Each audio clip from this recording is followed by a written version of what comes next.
Hello everybody, today I'm reviewing On Tyranny by Timothy Snyder, lessons from the 20th century.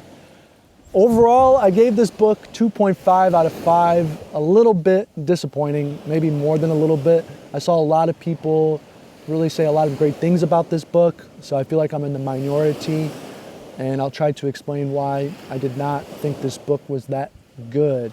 And I think the best way to go with that is, what was the objective and was it accomplished? So the objective was to provide lessons on tyranny from the 20th century. So how did societies come to tyranny? And I just don't think that objective was accomplished at all. And the author does it in a structure of a kind of like a self-help book, which I thoroughly hate.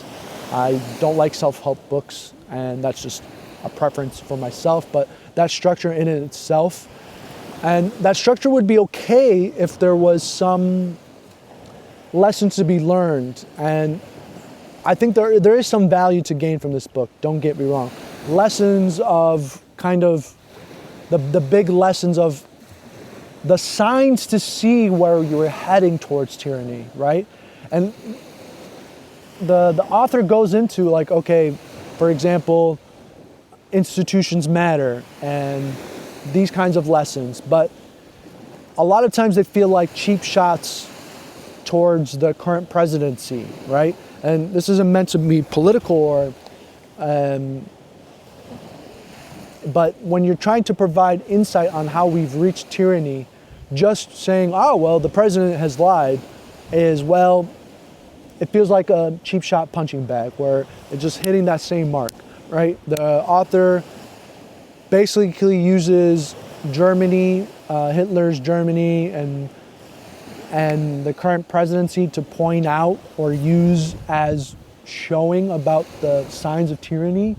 But that's so surface level insight to me that it's kind of infuriating. I think the book How Democracies Die is a far better option if you want to get insight on how do democracies turn towards tyranny. Because, for example, like a clear example to me is the US invasion of Iraq and the erosion of civil liberties.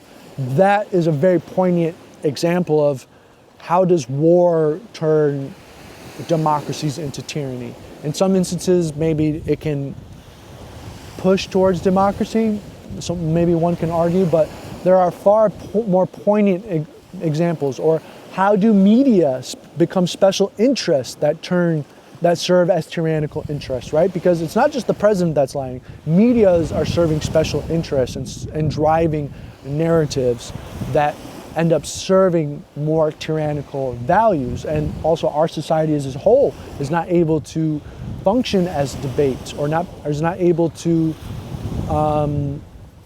because when civil discourse is banned, I mean, that's how I see tyranny becoming tyranny, is that, well, when civil discourse is banned, when civil discourse is not allowed, and the party's narrative becomes the narrative, or ideologies become the narratives, or the only allowable source of discourse, that's when we go into tyranny. And I just didn't quite see that insight or those kinds of more deeper insight. And that's why I think this is like a pocketbook of self-help, you know, like have professional ethics.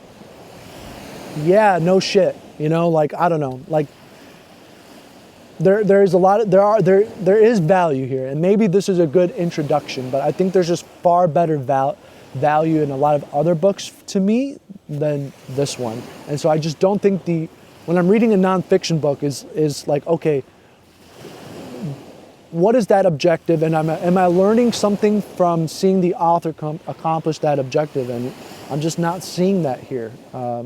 It feels like a cheap punching bag of blaming Trump and seeing how, based on Trump, we're going towards tyranny. It's like, whatever your opinions are on the current presidency, that erosion has already been happening. And just like Hitler's Germany came to be, that erosion, and I guess the author's trying to make that point, but that point happened before Trump. That's the point that we're trying to make. And that point is different for us, right, at the moment. And I think, again, there's some value here, and it's a good reminder. It's a good reminder on what matters and what's important. And yeah, we do need professional ethics. Otherwise, if we don't, then certain outcomes can be achieved. And let's take it on a lower level, right?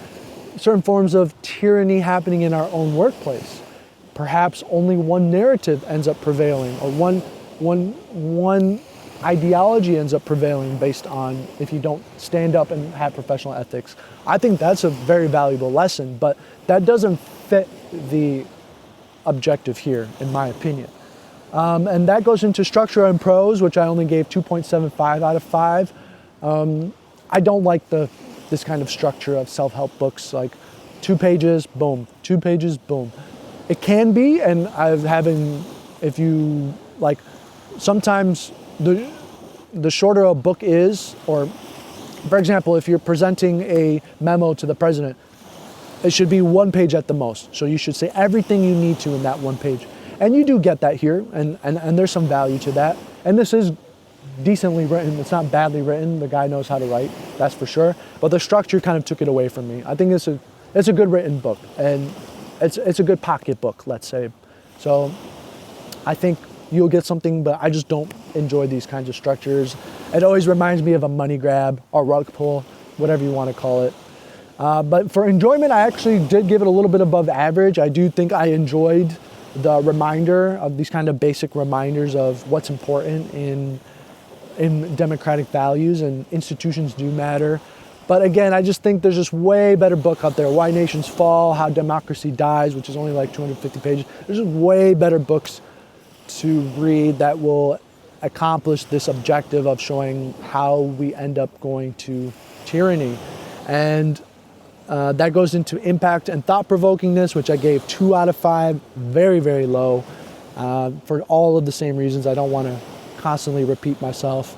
But again, the objective was not accomplished, and it was not thought-provoking. Even if the objective was not accomplished, it wasn't that thought-provoking to me, and I think that's maybe based on some of the other books that I've read. I think Why Nations Fall is a great book to read if you're interested on reading on how can we delve or dive or fail as a nation that ends up becoming. Because, like, for example, Venezuela is a very good example. A lot to be learned on how dictatorship can be formed, right? Like, there's just way too many good examples, and the more I think about it, the more I get frustrated from this book. And I don't know, it kind of feels like that collective, ooh, like, let's blame the president. And again, this isn't meant to go into why do I think the president is good or bad. It's just that, well, that's just a punching bag. Like, I'm reading a book to gain knowledge. I'm reading a book to gain insight. You're not providing me any insight or knowledge. You're just providing a punching bag, right? So, and that goes into knowledge gain, which I only gave a 2 out of 5 again.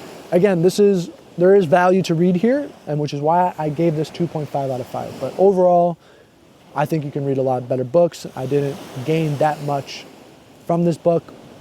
There is something to be gained, and maybe because I did have some expectations, I think I was obviously quite disappointed, so better material to read out there.